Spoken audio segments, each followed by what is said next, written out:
Welcome back to Strange Stories with the Seeker and the Skeptic. We will now continue part 2 of our episode where we interview Curt and Rachel Huff, and we will hear more from Curt about his strange stories. Well, Curt, something that, you and I have known each other for years and years and years, and I definitely uh, generally consider you to be one of the more skeptical people that I know. And it's kind of, at times even something that is, the same about us in a way maybe that we both basically question everything. And I definitely don't know that I would have expected you to have had much in the way of experiences. Although, I mean, maybe you would say the same thing about me, and that would not be, the case. It's something I just don't talk about, and maybe that's just the case with you. What can you kind of give us maybe a background of where you are and where you have been on being a skeptic and maybe what has changed that for you recently? Let me interject. You remember the night before the wedding when we were all hanging out in the living room? I got this man to eat Chinese food. Did you think I couldn't make him a non-skeptic? Yeah, Introduce him to to the me, world of Chinese. that is true. He definitely was violently against Chinese food for a very, very long time. I So just had to put that out there. that's a good point. I mean, I ate Chinese food and got food poisoning, 20 years ago. So I was never inclined to eat it again because I don't know. Most people after, 10, 15 years of drinking or whatever, develop at least one alcohol that they can't even think about drinking without getting sick. It Tequila. was kind of like that for me. Kind of like that for me with He says this, but he still picks out Chinese restaurants to go to. So well, it is what it is. I mean, once I got back in, I was all in. All right, so skeptically. So I mentioned earlier that I grew up going to a Pentecostal Holiness church, right? And people don't really talk about things like ghosts and all that out in the open. But still, I mean, I experienced things going to church that, I would put behind me later on, but just I don't know if either of you have, oh, I'm sure John has gone to like an old timey, Pentecostal type church before. But Oh, I sure have. there is a lot of energy, and when things are reaching ahead towards the end, and the preacher inevitably gets to the hellfire and brimstone part, people are up and down, hallelujah, speaking in tongues, and rolling in the floor speaking in tongues. You feel that energy. So, I mean, I can understand why people, you know, it's like an addiction, I guess. And when I was young, I was like, this is God. This is God's energy. It's the Holy Spirit, right? But I mean, just like, you know, was mentioned earlier, I kind of became not necessarily an atheist at a young age, but I mean, one of the deacon's wives, well, his wife, the wife of one of the deacons, there we go, asked me why my dad didn't come every Sunday. And I was just said, well, he stays home and watches the race, blah, blah, blah. And she's like, well, your dad's going to burn in hell forever. And I was maybe 8 years old. At that point, I was like, these people are fucking assholes. And Yeah. like her in particular, her and her husband, he's a deacon. She's this super holier than thou woman. She was always the first one to fall onto the ground and roll around, speak in tongues. And then every Sunday after church, I'd see them down at the gas station renting, R-rated movies. What Very hypocritically. isn't that like a shared delusion of two? Yeah. But once I got to be about 12, I was like, Mom, I'm not coming anymore. I had it's not that I don't believe in God or whatever. It's just that the people there make me uncomfortable. I mean, even after a point before I stopped going, that woman and her husband were asked not to come back. And like she's the sister of the at the time preacher, you know. So I know I wasn't the only one that they rubbed the wrong way, but what really sucked was the deacon. He was on the county board of supervisors forever. But anyway, I didn't really have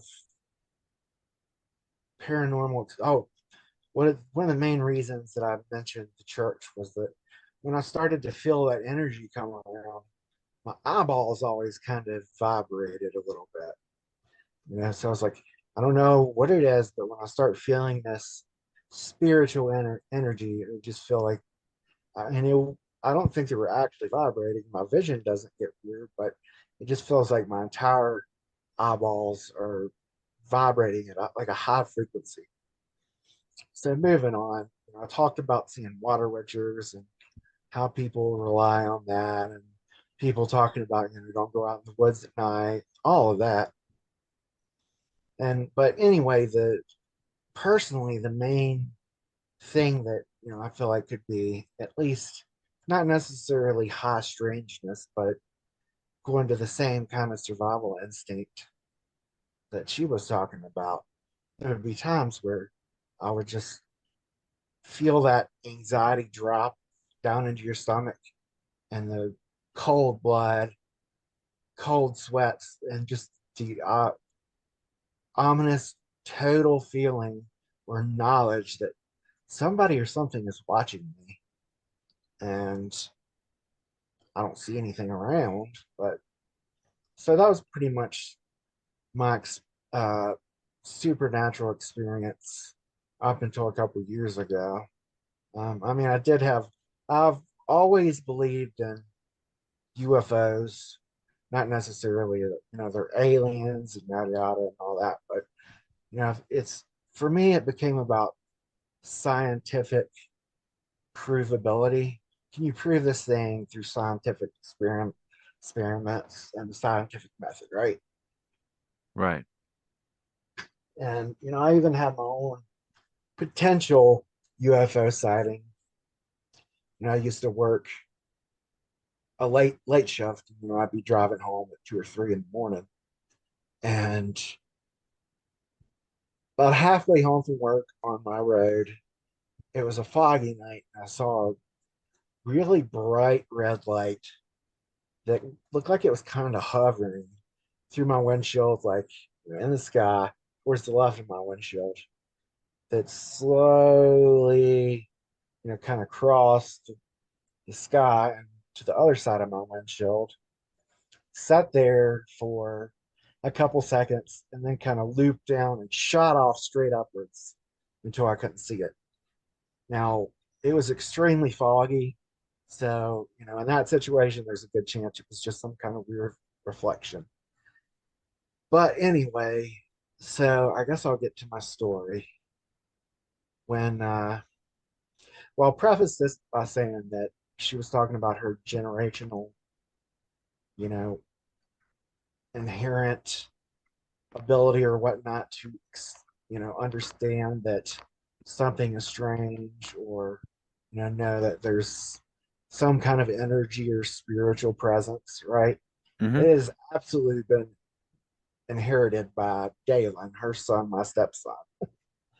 And so the first year that they had moved in with me, there was not long after they moved in, she fell into a really deep depression. And I was very depressed too, but I don't know. Everything was extremely toxic, and we couldn't really understand it. And but Dalen was constantly talking about seeing ghosts, and it could be hard to get him to sleep and go to sleep in his room. But we would, one of us every other night would go in there and read him bedtime stories and eventually fall asleep. But what I thought was weird was,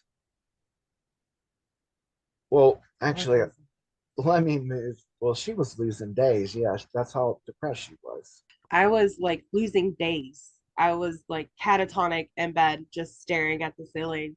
And before I know it, he'd come in and he'd be like, "You really haven't moved in over 32 hours. Like, are you okay?" And I'm like, "What do you mean? Like, has it really been that long? I thought I've just, been here all day, just lounging about, being lazy." But I was like literally losing days. The depression was so bad. And every time I would go to leave the house, like even at that time where we're like trying to come visit you sometimes, Hmm. because it was, I had just moved in, new relationship, you're one of his first friends that I met. And Hmm. we had discussed, coming to visit you sometimes, but it was every time that I would leave the house, I would get violently ill, like want to throw up and just be absolutely miserable every time I left the house. Hmm. Wow. Well, she was going through this depression, and Dalen was constantly talking about ghosts. And I was just, it's ghosts on Dale, and yada, yada, yada. So, not long after they moved that up, Dalen's best friend, who was 5, died in an accident. A four-wheeler accident in which Yeah. he was crushed. And that definitely affected him.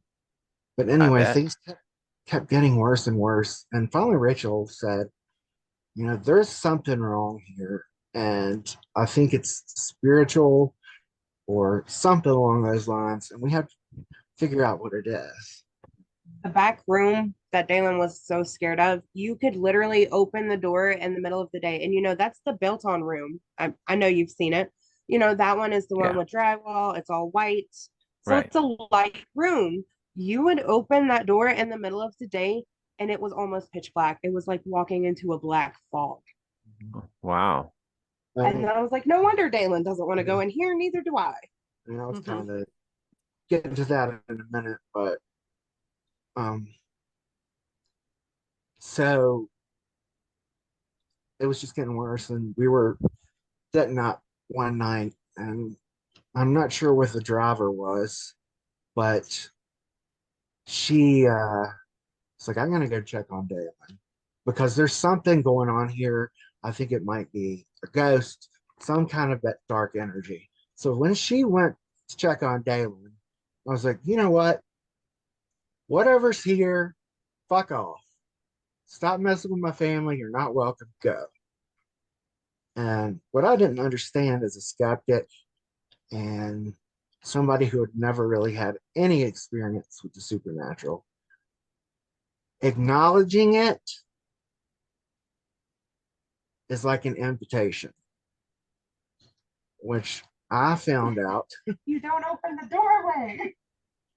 And it's still at this point, I didn't really believe. I was just, I'm going to say this in case there is something, that small chance. Well, suddenly, I just felt this horrible feeling that caused me to lay down. And suddenly, there were like pictures flashing in front of my eyes of like certain things that I'll go into in a moment that were like, I was literally experiencing this series of events as if it were literally what I was seeing out of my actual eyes. Now, basically, it was like me getting up, walking to the kitchen, taking out the butcher knife, going to Dalen's room, stabbing her to death, and then stabbing Dalen in the face. And, you know, I couldn't really move. It was kind of almost like a sleep paralysis episode. But you were straight up awake before Oh, this yeah. happened. This is Oh, not a yeah. nighttime thing. It's during the day. Yeah. No, this was at night, but I wasn't asleep at all. Okay. And so it finally let go. And then she came back and she looked at me and she was like, "Oh, now you What did you talked to do? it. What did you say?" And I told her, and she's like, "God damn it." And so we sat here and we talked about it for a while. And, she's like, "Go, you need to go check on Dalen now. You've made things worse."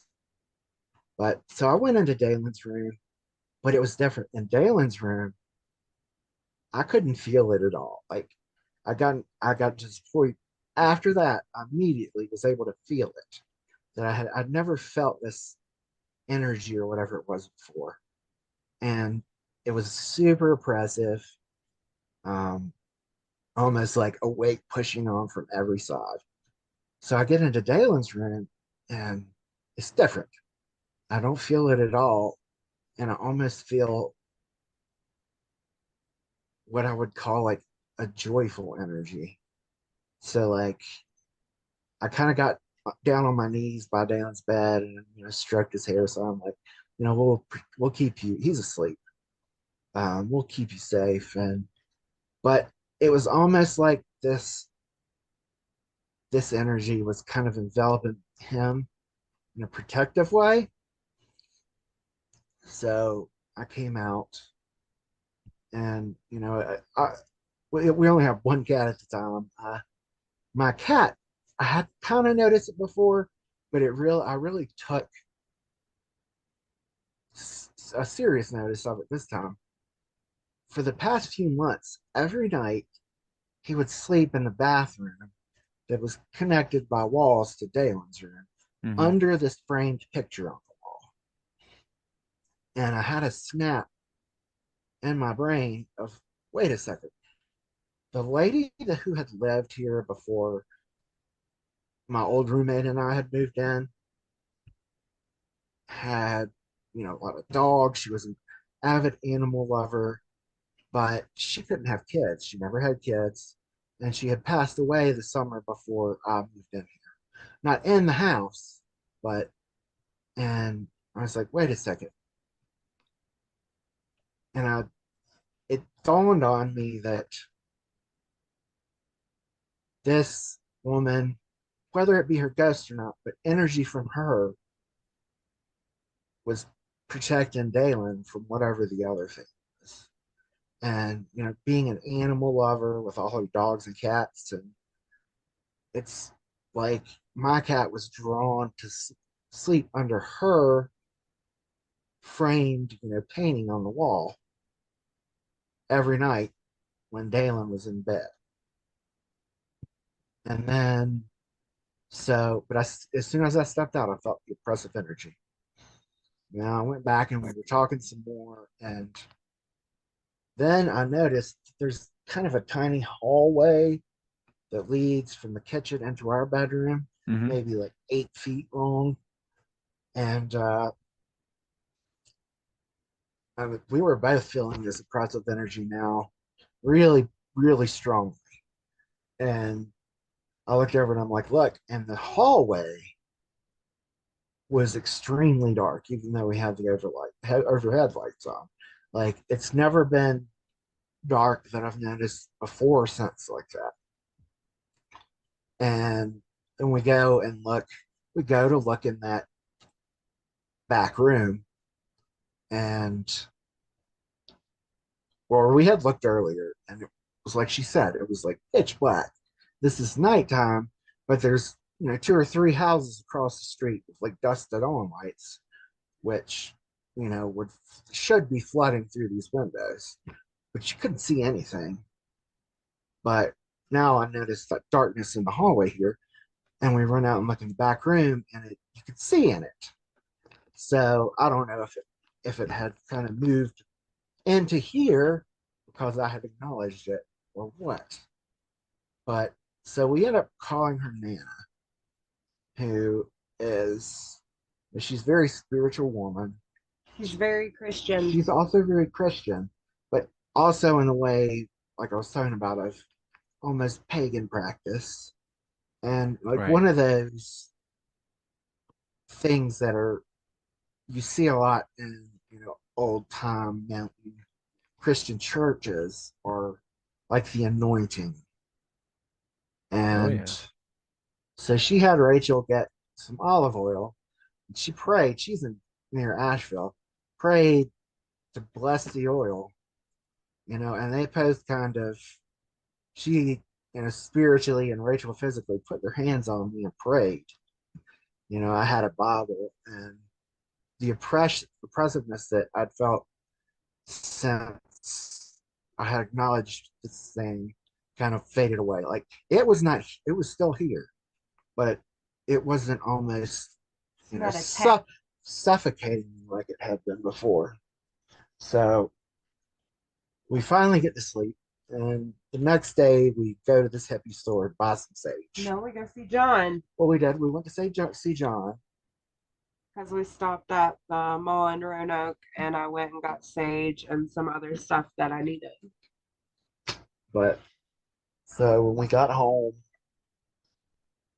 um, I kicked them out. Yeah. I took the painting and told him to take the painting outside and take Dalen. They went down to their parents. yeah, For about 30 minutes, I made sure I opened windows, I turned on all the lights, and I cleaned the house. And it was, you know, I'm sure Brittany knows, you know how it is to clean a house like that. Sometimes it's very easy. Trying to cleanse this house was a fight. And besides being like exhausted, it was like every time I was trying to say something, it was like I was getting muffled out. Like I couldn't hear what I was saying. I was saying it and I was getting louder. And it was almost like it was being muffled out or I was getting tongue tied constantly. So I was having to like repeat the process and go through every room. And like he was saying about Dalen's room, like it wasn't in there. I could sit in Dalen's floor and Mhm. his room was warm and it was almost like a constant vibrating feeling in his room. Like whatever was there, it was obviously not dark and oppressive, but there was just literally so much energy there. It felt like somebody was just shaking that room. yeah, and I'll go back to what I said earlier. The whole reason that I had talked about the energy when I was younger in the church and my eyes vibrating, I felt that too very strongly. But she did it. And the reason she had me take the painting was, we're like, maybe this, you know, woman who we think has been watching over Galen is attached to this painting. But I'm kicking everything out. She ain't gotta go. but she was gone too. But then things turn around a lot for us after that. That's very interesting. Do you think that it is possible that her grandmother's belief in that practice is what helped in that instance, or do you think there's something more than that to it? I absolutely think it helped. It was Rachel as well, but I have family Right. members you're fine, that I talk to that even if we don't have the same religious beliefs, I ask their advice. I'm like, what do I do? Sure. What is it that's here? What is causing this? Like, how do I get rid of this?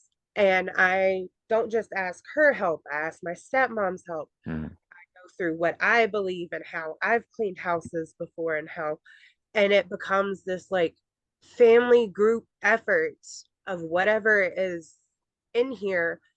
It is they're doing what they do on their religious aspect on their end. And then I do whatever I believe on my religious aspect on my end. And it, like I said, is it like that whole day was I told my family, I'm like, tonight's the night. Like, and as soon as I kicked them out, I texted everybody. I'm like, don't text back. I'm going to clean the house now. So it was a thing where everybody knew what I was doing. Yeah. And they all know that this is like all hands on deck. Like, we're going for it. So it's not just me being in touch with it, it's all of us being in touch with it, but all of us being in touch with it at the same time to fight the same thing. It sounds like it doesn't matter like the modality, it's really the intention behind it. And so you all had the same intention of we're going to cleanse the space, we're going to, release this dark energy. And so your approach may have been different than, other family members, but it was the same energetic intention behind it. Mhm. Absolutely. Do you still have the painting? I painted over it and I made it by painting. I was messing around drawing hands and a pomegranate on it. But I do know that when we took the painting out, the intention was to whatever was attached to it. So it'd be Betty, whatever good vibes and good energy was coming off of it. I didn't want to Mhm. get rid of it. Hmm. However, I don't think she was attached to it after I did clean the house because this was a long, grueling process that I went through. And I'm going to assume whatever was in here kind of kicked rocks. But when we brought the painting back in, it wasn't the same. Mm-hmm. Gotcha. It didn't have the same energy, but I kept the painting because it now is kind of sentimental to us. I mean, it has a meaning. Like I did paint over it and make it mine, but we know that the original painting and what is underneath that is something that we both shared together. Mhm. And it's the first moment that he's ever experienced something like that. Yeah. And my thing is, I kept trying to tell him, I was like, I don't think you want to open that door. Like, some doors are meant to be closed.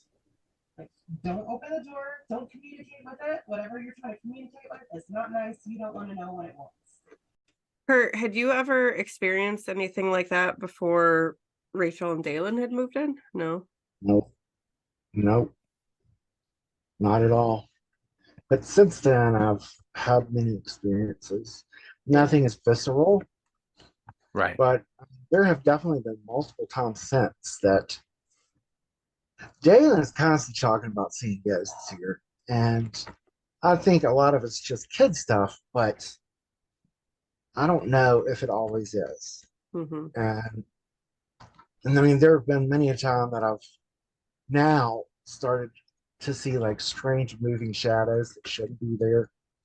But I feel like for some reason, this house, I don't know if it's the house itself. I mean, this it's only been here since the 60s or 70s, Hmm. but I don't know if it's the house itself or the land that it's on. Mm-hmm. But it seems like it draws in energy, Mm-hmm. whether it be ghosts or because we have, I have a different theory. which are, well, at least when it comes to the dark energy, we definitely wondered if, because that energy, aside from being dark and the other being light, they felt very different. And that, like, I didn't, you could say it was like a demonic energy, but no, like, I didn't think it was demon. I don't really believe in demons. I Right. don't think, and it didn't seem like it was a ghost. It was just dark energy. Whereas the other one very clearly felt like almost conscious, at least partially conscious. And, you know, it seems to me like that would be more classically what somebody would feel or consider to be a ghost, or at least, energy that someone has left behind Sure. that might be a figment of the aura or spiritual energy of a person. But the other just felt like, I'm not going to say evil, but darkness, right? Mm-hmm. And Malevolent. yeah, malevolent darkness. And what we both talked about and theorized was that my former roommate may have created that situation because he had issues, and he was always extremely depressed, and it seemed like he not through any conscious effort but may have just kind of attracted dark energy to him, and so that could have been what brought it. But I still feel like, in my opinion, that there's some kind of magnetic energy to this house or area that kind of attracts things. Yeah, me and Dalen. That too. Me and Dalen are both empaths. Mm-hmm. So we feel any change in anything, whether it be people or your surroundings. And my thing is with him being so little and not understanding things, it's quite easy for somebody who doesn't understand things to open doors they don't understand Right. and just kind of open up their mind to things that they don't realize they are, and then that gives you the opportunity to have something sneak in. And he is an empath on a boggling level. Like, he is extremely emotionally manipulative, where, and I don't necessarily think it's a conscious thing he's doing, and Mhm. it's not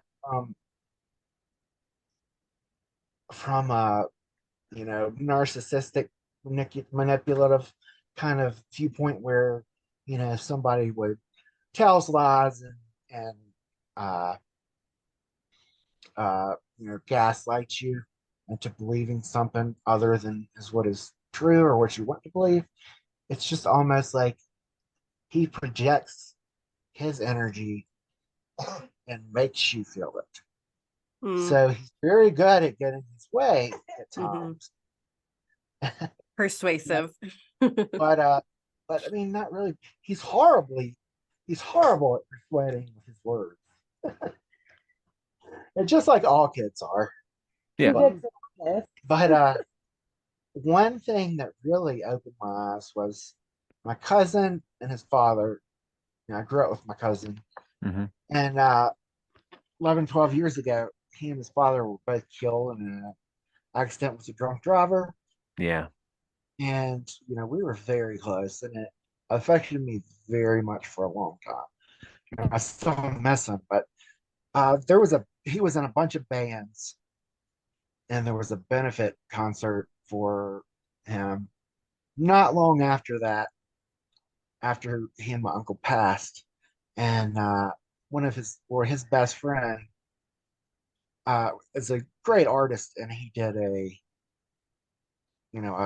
flyer poster for it where he, used, I'm not sure what drawing medium he used, but he did a picture That was a great of image. cousin, I remember that. great image. And so one day, a few years ago, I have it hanging up in our living room, framed. And one day, a couple years ago, Dale was like, "Who is that man in that picture right there?" I said, "Well, that's my cousin." I said, "Why?" He said, "I've seen him here before."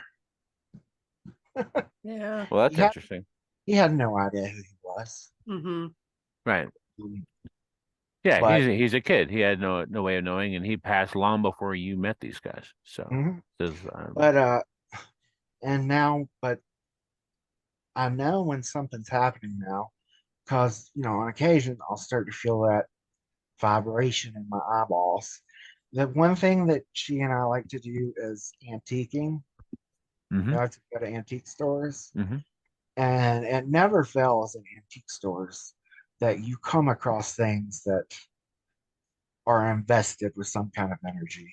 Mm-hmm. And we will walk around, and one of us will be like, "Hey, I think this thing, don't touch this," and the other will walk over and be like, "Oh yeah, no," because I'll just be walking by whatever item or looking at whatever item, and my eyes start vibrating.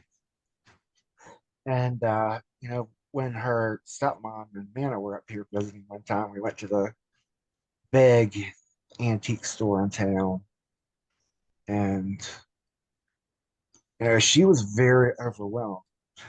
Rachel talked about how sensitive she is to spirits and energies, and she couldn't stay in there very long. But I've just ever since then, it's just an experience that made me just understand, oh, hey, there is something to this. I still don't necessarily think it's, hey, this is ghosts, but I'm very much more open and believing to the fact that there's something Other or than what you see. Yeah. some kind of energy that is affected in some way that we would consider spiritually. Mhm. I still talk like a skeptic when it comes to things, but much more of an accepting skeptic. Right. Mhm. Well, I think that the word skeptic has kind of been co-opted by people who are they just want to be debunkers. What a skeptic is supposed to be is someone who has not made up their mind about a thing. They want more information about a thing, or they don't care about the thing. You know, it's not supposed to be. It's not supposed to mean someone who's trying to disprove a thing. You know, that's what a debunker is, and it's kind of been co-opted over the past several decades, in my opinion. So I think that there's nothing wrong with the idea of being a skeptic who has experienced a thing and is open to different ideas. The antique shop thing you guys are talking about is super interesting for me. When Brittany and I first got together, there were a couple of things in my house that she would be like, where did this come from? And I'd be like, well, my brother, he goes to those types of places and he finds interesting things, and sometimes he finds really old things he finds interesting, or things he'll just grab lots of stuff, and anything he would find he think that I would be interested in, he would send to me. So there's a couple of really old carved statues, a couple of other items that kind of were randomly displayed throughout my house that she kind of got, really, would you say, a weird feeling about, maybe? Mhm. Um, Yeah. and she's like, these things need to be cleared, and she took care of that, and a couple of things we've actually removed from being displayed. They're away now. Um, but unerringly, and having no information previous to this about the fact that that's where they came from, those were specifically the items that she had those feelings about in my house, in what is now our house. Something that's interesting to me about the way that this has played out with you guys, and you having the experience that you had and now are able, are feeling the things you're feeling. And somebody that I bring up a lot in these episodes, and here I thought I was going to be able to go an entire episode without talking about John Keel, which is the guy who wrote the Mothman Prophecies and many other books. He had kind of a unified theory of what we call the paranormal or the supernatural, and he felt that there's something that humans have that's not currently scientifically measurable, that a lot of times we call ESP, or psychic ability. And he Mhm. felt that sometime in the future we would end up with some way to meter that. And I think that that may be in the future, but he felt that everyone is either somewhere from almost zero, but not quite zero, to very high on a spectrum. And he also felt that the people who are very high on that spectrum, who have the ability, um, for lack of a better word, ability to perceive and interact with these things, if you spend enough time with someone who is like that, it can amp up even someone who's almost at zero. And the stories that you just told reminded me of that theory he had, that if it was him talking to you, he would probably assert, or at least presume, that her lifetime of picking up on energies caused you to become more in tune with that stuff. Like your frequencies are more aligned now. It's Mhm. another way of saying that, if you like that better. Well, I agree. I A mean, 100%. yes, but also like I can look back now at things all throughout my lifetime that I can now recognize. Hey, that was probably this, and that was probably this, and that was probably this. But I had no frame of reference, I Mhm. guess. Sure. So it never occurred to me that, hey, this could be, somewhere where there's some kind of energy, yada yada. This is especially the situations where my body and everything knew that something was looking at me, Yeah. but there was no one around. Mhm. And I don't know. But yeah, the antiquing has definitely become an interesting. Hobby. That's a super interesting thought for sure, and maybe something that can be explored in other ways as well. That's super interesting to me. Have you ever come across an item that you had the opposite feeling about? That was like, oh, this has a very positive like vibe to it. Well, I haven't had any aside from this one clown doll. Clown Oh doll. yeah, Raggedy. But no, it was a Raggedy Ann doll. But it was like a homemade Mm-hmm. that had to be like 100 years old.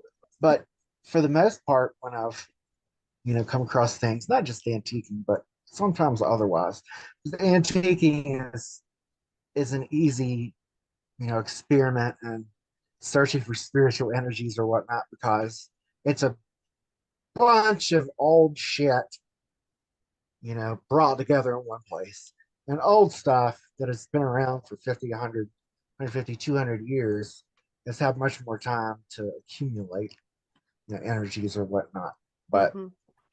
I've felt the eyeball vibration many a times now, specifically antiquing, but that's the only time I've ever felt any kind of, I don't know, emotional or sense of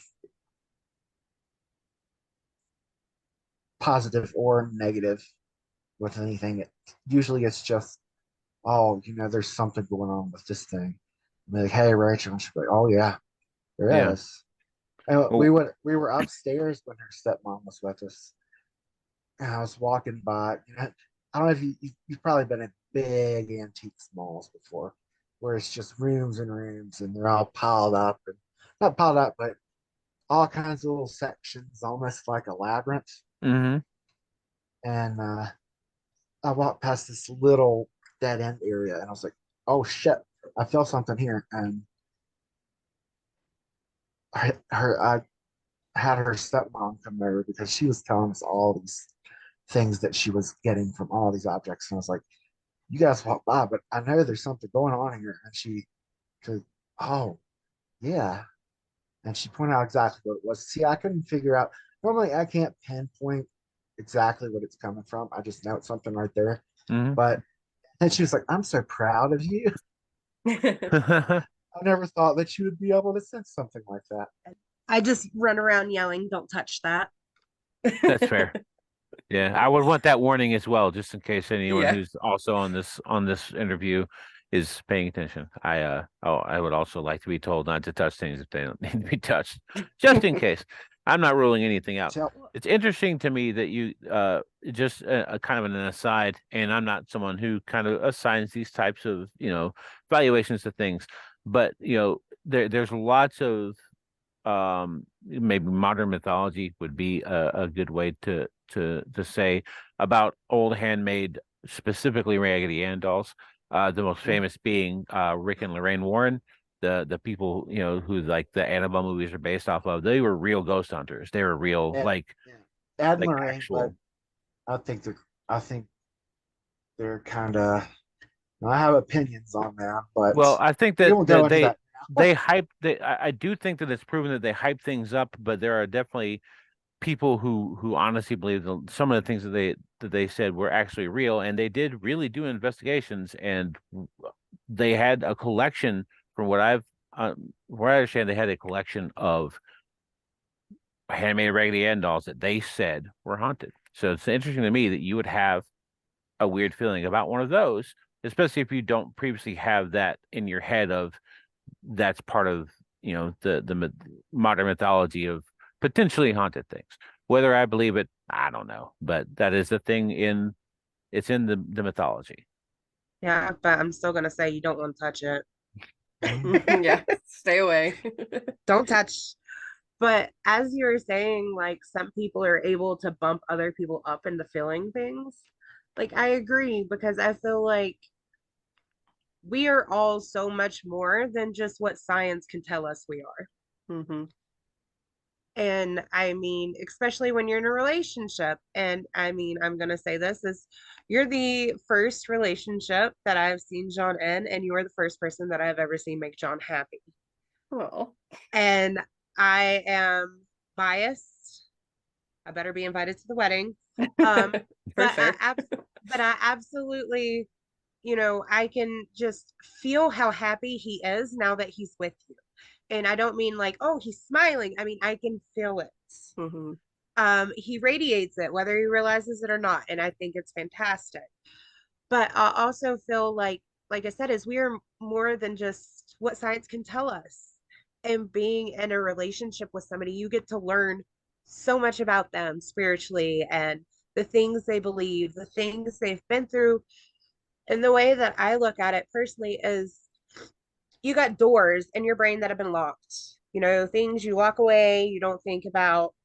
And then when you get in a relationship with somebody, you start opening these doors, allowing somebody into yourself. Yep. And I feel like once you start doing that and you start open these doors in your mind, then you're much more susceptible to opening up to anything, like any type of energy. And like science can't explain everything. Right. And I do think that a lot of it is you kind of just, when you're with somebody long enough, you kind of pick up on who they are as a person and what they believe. And then you kind of open a door and show them, hey, this is what this is. And then it allows them to understand, oh, that's what this feeling is. And then it becomes a like mutual understanding of what's going on. And maybe it won't be the seeker and the skeptic for too long. You might not be too skeptical after this. Yeah, Might convert you. he's definitely more open-minded. I mean, and like he said, that's how he perceives a skeptic, is being open-minded, asking those Absolutely. questions. But I'm not trying to toot my own horn over here, but I do think that we're doing that, like he's doing this now, I think, because we're together, right? Like this door for you, Jonathan, would have been closed had I not waltzed into your life. Is No, that true? I walked away from metaphysics years and years and years ago. I definitely was no longer interested. I from childhood on to my mid-20s, I had a lot of very strange experiences that most of which I can't really have a great explanation for. Some of it I've got theories, some of it is just like, okay, that was strange. And I have spent a lot of time. Well, I've spent a number of years just trying to forget all of it, and then but other than those years, I spent my life trying to figure out what and why the majority of it is, and still trying to do so. I read a lot about this kind of stuff, and especially when I was younger, I read a lot more about that kind of stuff. I'm getting back into it now, and going back into those places, and I've actually been doing some kind of deep dive on a town I used to live in called Lumberton, North Carolina. We're hoping to have some future podcasts featuring some people from there. We're in some talks, which we're very excited about, but can't really talk about yet. At least not on something that we're going to be putting out there. So I definitely have had a life of strangeness. Um, so my skepticism is not whether someone's experiencing something they say they're experiencing. My skepticism is I don't think that we as a people have any idea of what any of this really means, or at least most of us don't have a good idea. And I could speak for 30 hours on why I think that the religion of one thing is wrong, or our idea of the science of another thing is wrong. I do think that science will eventually catch up with this stuff, but it might not be within our lifetime. I mean, there was a time that the atom was a theory, and that sounds really foreign to us, in 2023 when we're thinking about quantum physics now. But like there was there was a time when, I mean, there's just so many things. Like science is so young in the grand scheme of humanity, and humanity is so young in the grand scheme of the universe that to say that anything is unmeasurable by nature, I think is silly. And I think that eventually science will science will catch up. But until then, I think that there are other ways of trying to figure out what these things are and why they're happening the way they're happening.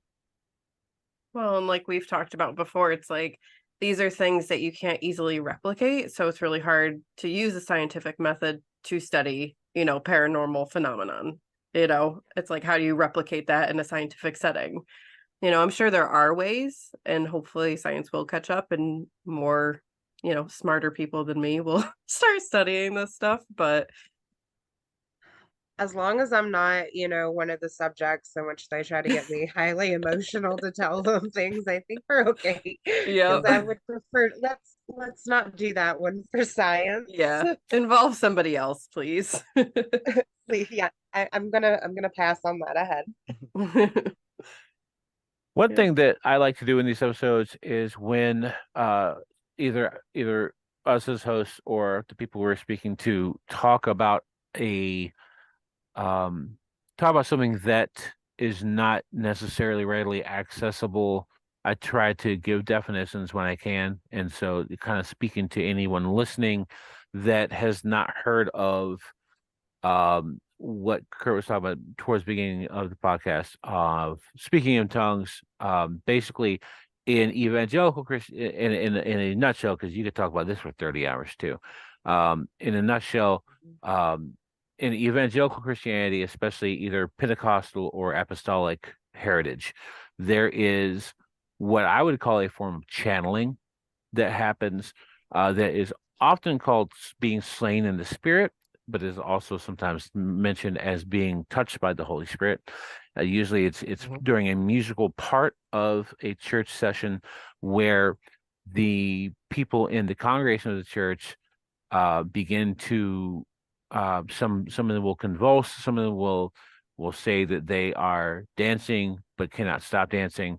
A lot of times they will do something that is termed as speaking in tongues, which is a tradition that comes from the book of Acts within the New Testament, that what sounds to outsiders as gibberish, and will often have another person within the congregation give what they say is an interpretation of what that supposed potential gibberish is. Collectively, generally, it's called being slain in the spirit. And it seems, at least to me and a lot of other people, to kind of mirror what would be a mass channeling effect in other traditions. So everybody can take that for what they want to take it for. Yeah, the church I went to always called it being touched by the Holy Ghost. So yeah, touched by the Holy. There you go, Holy Ghost, Holy Spirit. There's a bunch of different ways of terming these things. Well, this has been a very interesting, thought-provoking conversation. I've really appreciated talking to you guys. Oh yeah, it's been fun. Yeah, Mhm. thanks for talking with Yeah. us, guys. Really appreciate it. Yeah, Hope you've we're enjoyed it like we have. very happy to. I'm sure we may have other things we could talk about in the future. I think so. I think so. Haunted houses I've lived in almost all of them I've lived in. Hmm. So I've got those too. Yep. Yeah, some people are just lucky to have a whole life full of strange things. Mm-hmm. See you later. Bye, guys. Thank you so much for being here. If you have a strange story you want to share with us, email us at seekerandskeptic@gmail.com. We look forward to talking to you soon.